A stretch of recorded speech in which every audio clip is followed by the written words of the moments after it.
Hey guys, welcome to my channel. I hope you're all doing very well. So I just watched The Banker. Let's talk about it. The Banker is an Apple Plus exclusive movie that is directed by George Nolfi, who also directed The Adjustment Bureau and wrote The Bourne Ultimatum. So first off, before we dive into my review of this film, which by the way will contain spoilers for this film, just putting it out there, this film is particularly interesting to me because it came out at pretty much the same time as Netflix's Self-Made. Now, I know that this wasn't actually the intention of Apple Plus. I believe they wanted to have this kind of 2-week theatrical release window for this film so that it could be in contention for some awards down the line perhaps, but then stuff happened behind the scenes. There were some allegations with one of the producers and a lot happened basically, not to mention the whole crisis that we're going through right now, which means that a theatrical release is pretty much impossible. All of that meant that this film just directly ended up going to Apple Plus. And I have to say that this was a very, very good film. I highly enjoyed it. And we're going to get into the good and we're going to get into the bad. Again, this is a spoiler review. But before we get into the review, don't forget to subscribe to my channel so that you can get notified when I post new videos, especially during this time when I'm watching a ton of series through streaming. So without further ado, let's get into this. So first off, this story has the incredible advantage of being based on this amazing story. This is the story of an American black man in the 1960s who was able to utilize his genius, like his natural intellect, as well as the knowledge that he gained surrounding banking and finance to build a small empire for himself that actually gave back to the black community and gave them the opportunity to get loans from his banks and actually build wealth in their community. And with him in this journey, he had his business partner, who was also another black man, and a front man who was the face of the company, who was actually white. Now, this film continues one of my favorite trends in film throughout the last decade, and that is the diversification of the representation of black people in media. Here we definitely have an example of this through the depiction of these two incredibly intelligent, incredibly driven black men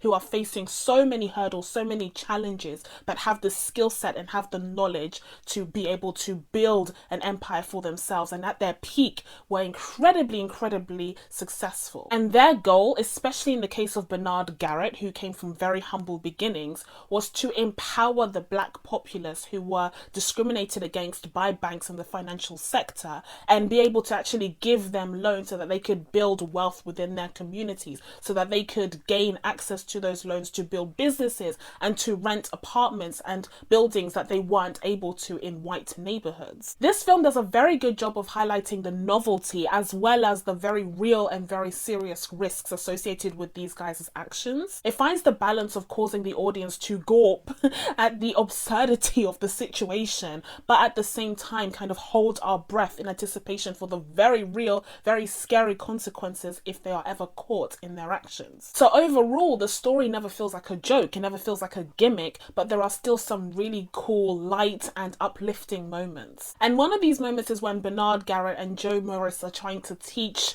Matt Steiner on how to become a respectable, wealthy white businessman. I love a good makeover scene. I love seeing the transformation of a character in any film or any TV show, and I particularly loved the depiction of this one, even though there was always a sense of foreboding when it came to that character as a result of Samuel Jackson's warning at the very beginning of the film. Speaking of the characters, let's talk about the actors who actually portray them. So here we have Anthony Mackie starring as Bernard Garrett, and he does an excellent job of portraying this quietly intelligent, pensive, but also still magnetic and still charismatic character who you're following throughout this journey. Fantastic, truly fantastic. I thought he was amazing in this role, and of course he had an excellent dynamic with Samuel Jackson, who portrays Joe Morris. And actually, I just reviewed A Letter from the King, which is an entirely different ballgame altogether. But in that review, I mentioned that I think it is possible to have a character who is more quiet, more reserved, and more, pensive, with, but still be the protagonist and the magnetic protagonist that the audience can latch onto. And I think Anthony Mackie, again, in this very, very different project, demonstrates that perfectly. In the case of Samuel L. Jackson, he definitely portrays a more flamboyant and a bigger personality than Bernard. But at the same time, he has those moments of solemnity that really allow the seriousness and the foreboding of the situation to settle in. So I really enjoyed seeing their partnership grow. The film does a really good job of showing how the unique skill sets that each of the men bring to the table really help them in their success.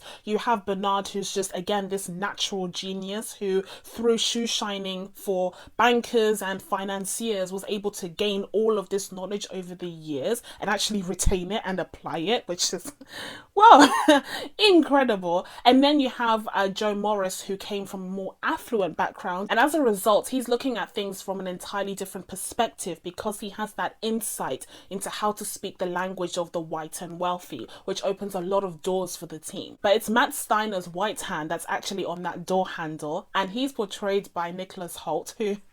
Can we just take a break to appreciate Nicholas Hoult? I feel like he's so often overlooked, but he's also just as often in some of the best films of the year. Anyways, he's really great here. He's really able to toe the line between depicting a man who is completely out of his league. Like, he has no idea what's going on when it comes to the world of banking and finance and all of that stuff.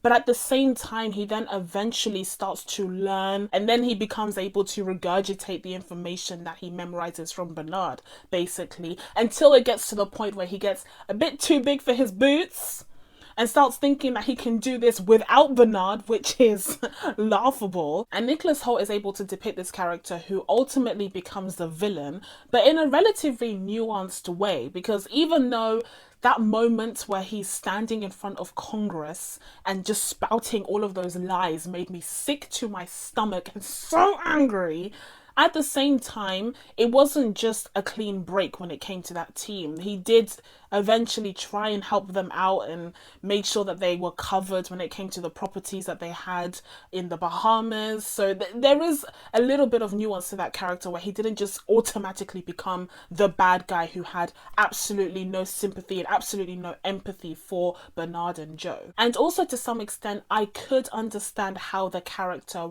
who was white but also very ignorant when it came to the subject matter beforehand and then started to learn the ropes afterwards because of Bernard's tutorship, I could understand how he could start to buy into his own hype because he fell into a false sense of security, which Bernard and Joe couldn't afford to do because of their race, and as a result they never suffered from the same strain of stupidity that Matt did. Nia Long portrays Eunice Garrett, who is Bernard's incredible wife, and she really is incredible. I loved her, and I loved Nia Long's portrayal of her. She was supportive and loving, but also very outspoken, and was able to call Bernard out for his intrinsic sexism. I also really enjoyed her interactions with Matt because she was very forthcoming and very open with him in a way that Bernard and Joe weren't. They often treated him like a child, whereas she didn't. She very much talked to him on a human level and related with him, whilst at the same time being very careful because she could see how his ambitions were starting to grow and how he started to feel suffocated in his role as the front man. So now let's get into some of the negatives of this film, and I wouldn't say there's anything that's like outrightly terrible. The first thing I would point out though is the maths. Listen, I was brought to school when it came to this film. Bernard sure did do those equations. I didn't study maths at university. I studied law. So I couldn't be expected to follow along with all of this theoretical situation. I didn't even know all of that was involved in banking. Oh my god. But on a serious note, I wouldn't say that the maths itself is a negative of the film, but it does sometimes get bogged down with the legal jargon of the situation, which is saying something considering, like I said, I did law. But it does very much kind of weigh on the film, especially towards the end, where you have this really dynamic beginning where things are going off and it's driven by the drive of the characters. But near the end, it very much feels like the legal jargon and the technicalities of the situation kind of envelop the drama and the impact of the latter third. But at the same time, I don't hold it entirely against the film for having those very technical aspects, because they actually taught me quite a bit. Like I said, they taught me quite a bit about banking, and they taught me quite a bit about the things that Bernard was very passionate about. So I actually left this film having learnt quite a bit about not just the story of these two businessmen, but just outside in terms of financing and banking in general. I will say though that the end of the film does feel very rushed. The series of events that occur when the two do get caught by the FBI and by Congress, and there's this whole, Congress hearing, and all of that happens very, very quickly. And on the one hand, you could argue that because it would have felt that way for the characters, it makes sense for those sequence of events to have occurred so quickly in such a short period of time, and it feels very overwhelming to the viewer in the film. But I would say that it does a little bit of a disservice to the story, because we set up so well the building of these businesses and the building of this empire, that to see it fall so quickly without even having time to process it does it a bit of a disservice. Lastly, I did mention earlier that this film was intended to come out in the theaters, but unfortunately because of the world right now, that was impossible. And I will say that that is somewhat unfortunate, because I do think that it would have been a great film to view in the cinema. It's a very beautiful film, and I think that whilst it doesn't do anything crazy with its like cinematography or special effects or anything, it's a very pleasant film to watch, and I think it very much would have benefited from the setting of a cinema. Having said that though, there are a few films similar-ish to this, like Just Mercy for example, which have suffered at the box office. People are going out to see it. I believe Just Mercy took in 34.8 million at the box office worldwide, which isn't amazing. It was modestly budgeted though, but still it's not amazing. So in light of that, I think this film does benefit from being the crowning jewel of Apple Plus. So with all of that said, I'm going to be giving The Banker an 8 out of 10. So that's it from me. Now that I told you guys what I thought of The Banker, it's time for you guys to let me know what you thought of the film down in the comments below. Please be sure to subscribe to catch new videos coming up. Thank you guys so much for watching. I really, really appreciate it, and I will see you in the next one. Bye!